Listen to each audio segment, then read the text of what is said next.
जो बोले सो निहाल। वाहेगुरु जी का खालसा, वाहेगुरु जी की फतेह के इस उद्घोष को लेकर हम ये फतेह रैली कर रहे हैं। अपने गुरुओं, अपने संतों की वाणी पर चलकर ही हम 21वीं सदी का नवा पंजाब बनाएंगे।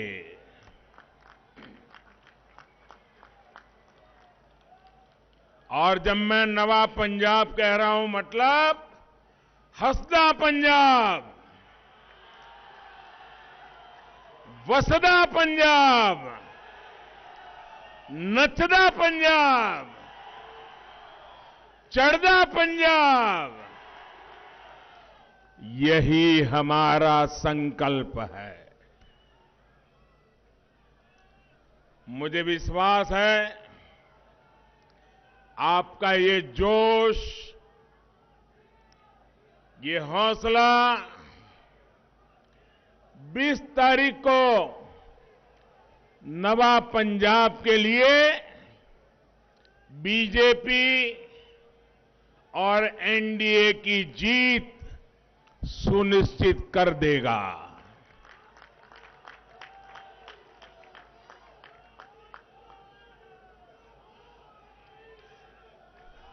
सरकार बनाएंगे ना, भाजपा की सरकार बनाएंगे ना, पूरा पक्का विश्वास है। आपका ये जो दमखम है ना, उसमें ही मुझे विजय नजर आ रहा है। साथियों, मैं पठानकोट की इस पवित्र धरती से मुक्तेश्वर महादेव मंदिर और अमृतसर के दुर्गियाना माता मंदिर का प्रणाम करता हूं। ये धरती हरमंदिर साहब और करतारपुर साहब की भी धरती है। इस पवित्र धरती से मैं सभी गुरुओं को श्रद्धापूर्वक नमन करता हूं।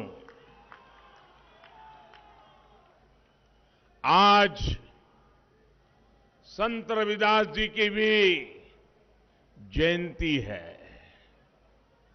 यहां आने से पहले मैं दिल्ली में गुरु रविदास विश्राम धाम मंदिर जाकर आया हूं, आशीर्वाद लेकर के आया हूं। पंजाब से भी बड़ी संख्या में हमारे साथी लाखों श्रद्धालु उनकी जन्मस्थली बनारस गए हुए हैं। यहां से जो यात्री और देश भर से यात्री आज जो बनारस आए हैं, उनकी सहूलियत के लिए जितना कुछ कर सकता हूं, मैंने और योगी जी की सरकार ने करने का प्रयास किया है। यहां के मेरे सभी साथियों की सहूलियत के लिए रेलवे ने 2 विशेष ट्रेन भी चलाई है। और बनारस के सांसद के नाते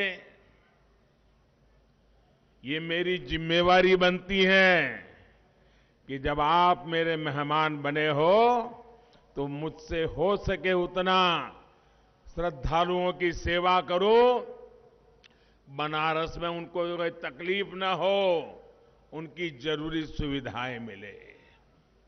ये मेरा सौभाग्य है कि काशी में संत रविदास मंदिर परिसर में हमने बहुत बड़ा भव्य लंगर हॉल श्रद्धालुओं को अर्पित किया। मैं आप सभी को और बनारस गए श्रद्धालुओं को भी संत रविदास जयंती की अनेक अनेक शुभकामनाएं देता हूं। मेरा ऐसा सौभाग्य है कि जब यहां मंच पर आ रहा था तो मुझे वाल्मीकि समाज के सभी प्रमुख लोगों ने पवित्र माला पहना करके मुझे आशीर्वाद दिए। मैं वाल्मीकि समाज के भी सभी संतों का हृदय से प्रणाम करता हूं। आज मेरा यह भी सौभाग्य रहा कि कबीर परंपरा के अनुयायी भी आज यहां आकर के मुझे आशीर्वाद दे रहे थे। ये भी मेरा बड़ा सौभाग्य है। और मंच पर आते ही संत शिरोमणि पूज्य रविदास जी के चरणों में यहां भी मुझे माथा टेकने का मौका मिल गया। साथियों, संत रविदास जी का एक दोहा है और ध्यान से सुनिए। और जब ध्यान से सुनोगे तो आपका भी पक्का विश्वास हो जाएगा कि मोदी की सरकार वही कर रही है जो संत रविदास जी कह के गए हैं।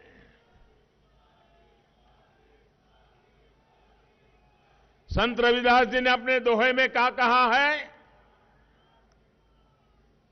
और उन्होंने ऐसा चाहूं, संत रविदास जी ने कहा है, ऐसा चाहूं राज में, ऐसा चाहूं राज में, मिले सबन को अन्न,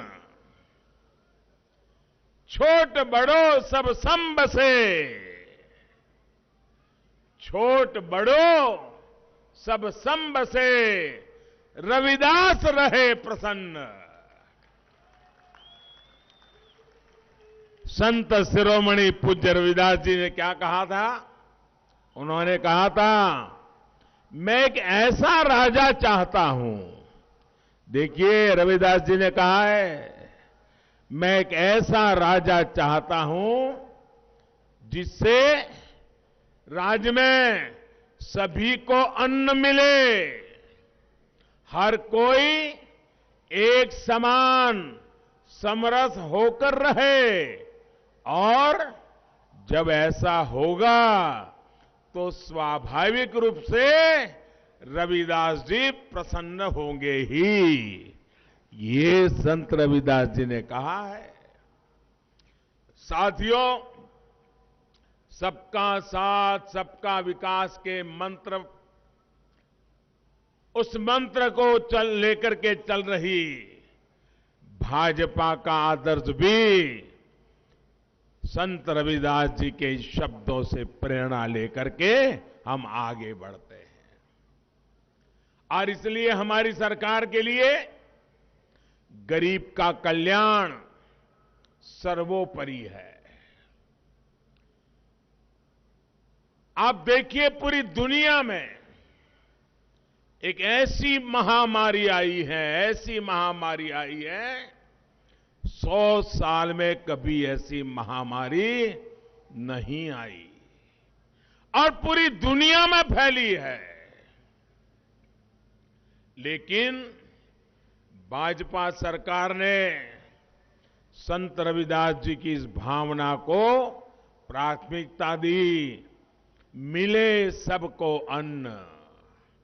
दुनिया के बड़े बड़े देशों में आज कोरोना की वजह से गरीब को हर तरह की दिक्कत आ रही है, खाने पीने की समस्या हो रही है। लेकिन इतने बड़े संकट में, 100 साल की सबसे बड़ी महामारी में, इस काल में भारत करोड़ों देशवासियों को मुफ्त में राशन उपलब्ध करा रहा है।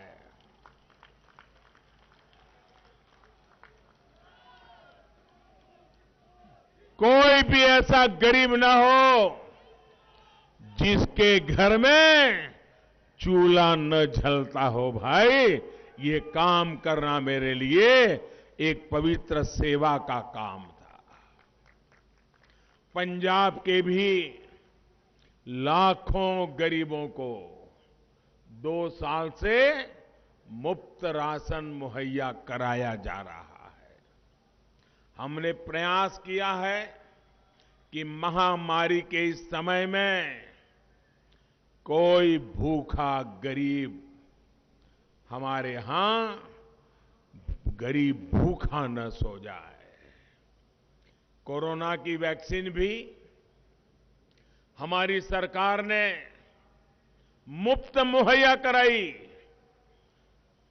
गांव-गांव जाकर के मेरे देशवासियों का जीवन बचाने के लिए रात दिन काम किया और दुनिया में जो नहीं कर पाए वो काम हिंदुस्तान ने करके दिखाया।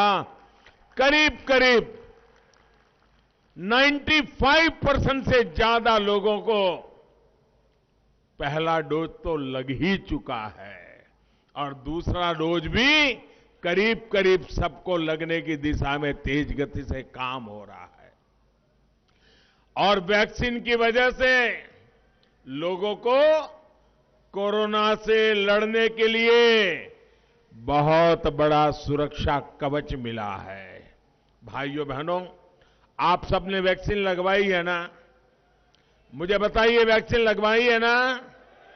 आपको एक नए पैसे का खर्चा हुआ है क्या?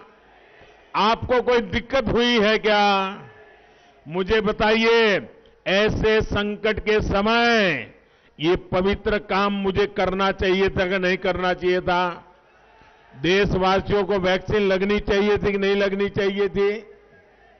भाइयों बहनों, इसी वैक्सीन की वजह से अब पंजाब में भी स्थितियां थोड़ी बहुत सामान्य होने के कारण आर्थिक गतिविधियों ने भी अपना जोर पकड़ना शुरू कर दिया है। साथियों,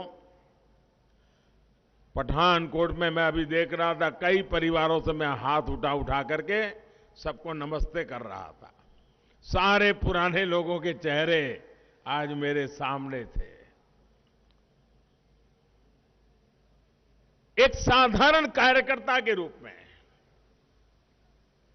कभी 2 व्हीलर पर आता था, कभी रेल के डिब्बे से यात्रा करके पहुंचता था और आपके पठानकोट आता था। कभी जम्मू से दिल्ली जाता था तो रात को ट्रेन स्टेशन पे ना जोर पकड़ना शुरू कर दिया है। साथियों, पठानकोट में मैं अभी देख रहा था, कई परिवारों से मैं हाथ उठा करके सबको नमस्ते कर रहा था। सारे पुराने लोगों के चेहरे आज मेरे सामने थे। एक साधारण कार्यकर्ता के रूप में कभी 2 व्हीलर पर आता था, कभी रेल के डिब्बे से यात्रा करके पहुंचता था और आपके पठानकोट आता था।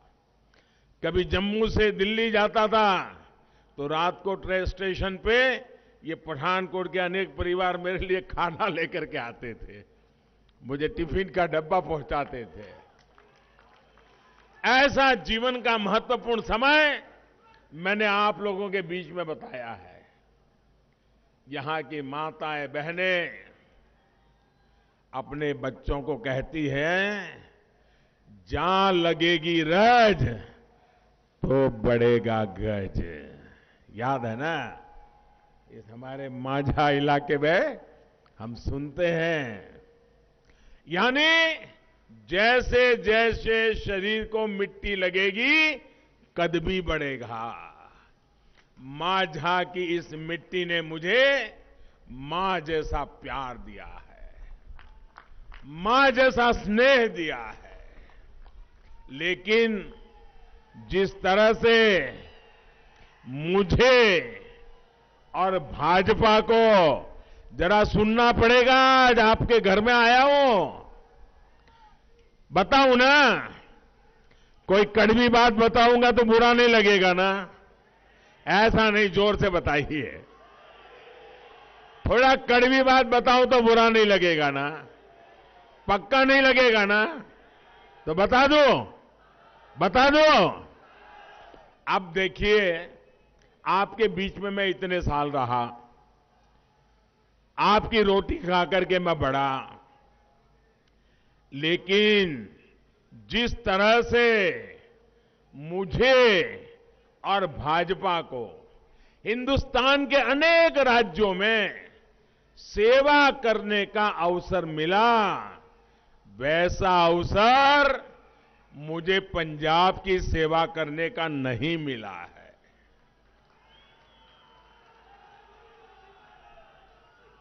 और पहले भी हमारा हाल क्या था? पहले हम यहां भी एक छोटे पार्टनर के रूप में, छोटे दल के रूप में सरकार के साथ एक हाशिए में, किनारे पर साथ साथ चला करते थे। पंजाब की शांति के लिए, पंजाब की एकता के लिए, पंजाब के उज्जवल भविष्य के लिए हमने हमारी पार्टी का नुकसान करके पंजाब का भला करने को प्राथमिकता दी थी। लेकिन आज मैं आपसे मांगने आया हूं, मुझे 5 साल आपकी सेवा करने का मौका दीजिए।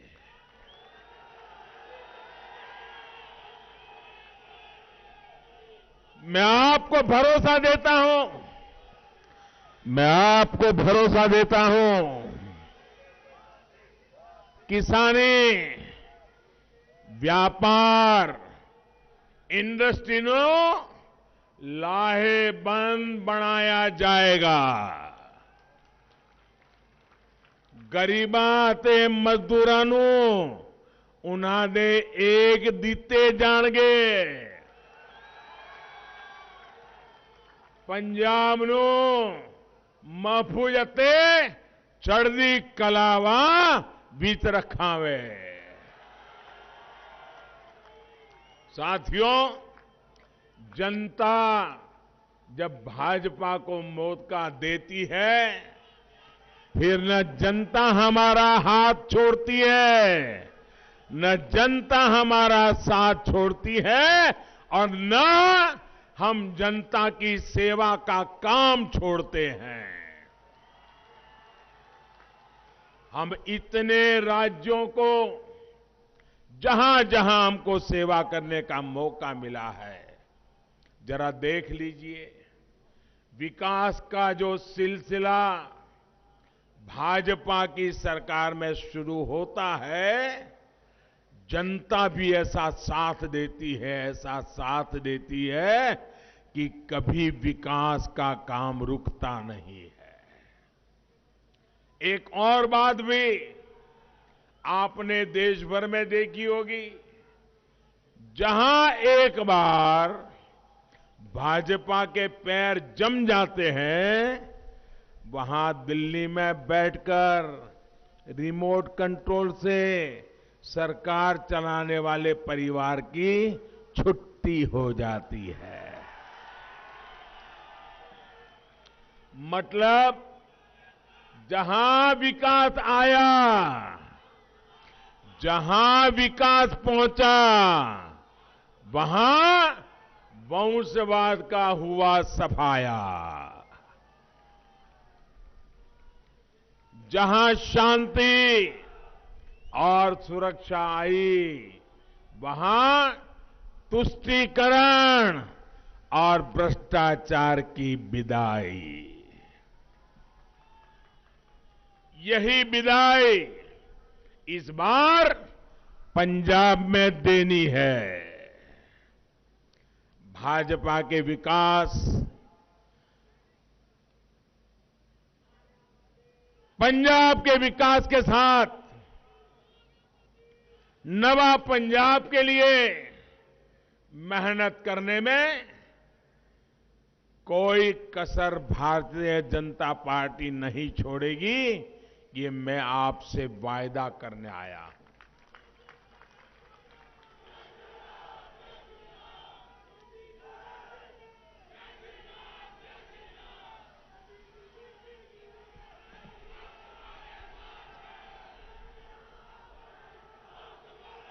साथियों,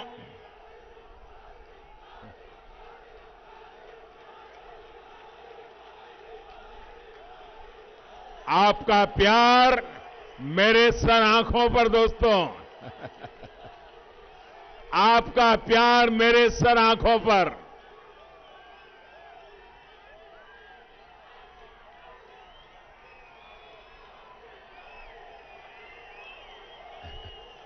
जो दिल्ली में एयर कंडीशन कमरों में बैठे हैं ना, उनको पता नहीं है ये प्यार की ताकत क्या है।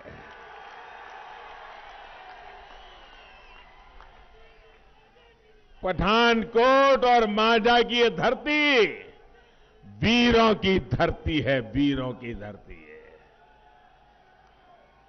यहां घर घर से नौजवान देश की सुरक्षा के लिए सीमाओं पर सेवा दे रहे हैं। इसी मांझा से गुरुओं ने सिख धर्म को भी विस्तार दिया था। लेकिन सरकार अगर संस्कारों के खिलाफ चलने वालों की हो तो वो विरासत और पहचान दोनों को मिटाने के लिए लग जाती है। कांग्रेस ने पंजाब और देश की शान के खिलाफ क्या क्या कुकृत्य नहीं किए। इसी पठानकोट पर जब पाकिस्तानी आतंकियों ने हमला किया था, तब देश उस संवेदनशील मौके पर एकजुट था। लेकिन कांग्रेस पार्टी के नेता क्या कर रहे थे, आप मुझे बताइए, जरा आप मुझे जवाब दीजिए। इन लोगों ने सैन्य के शौर्य के खिलाफ सवाल उठाए थे कि नहीं उठाए थे? हमारी सेना पर शक किया था कि नहीं किया था? मेरी इस धरती के लालों पर शक किया था कि नहीं किया था? इन्होंने शहीदों की शहादत पर कीचड़ उछालने का पाप किया था कि नहीं किया था? नमस्कार, मैं हूं मानक गुप्ता। अगर आपको हमारा ये वीडियो पसंद आया हो तो इसे लाइक और शेयर जरूर करें, और हां, हमें सब्सक्राइब और फॉलो करना ना भूलें ताकि आप देश और दुनिया की कोई खबर मिस ना करें। तो जुड़े रहिए हमारे साथ और देखते रहिए न्यूज़ 24।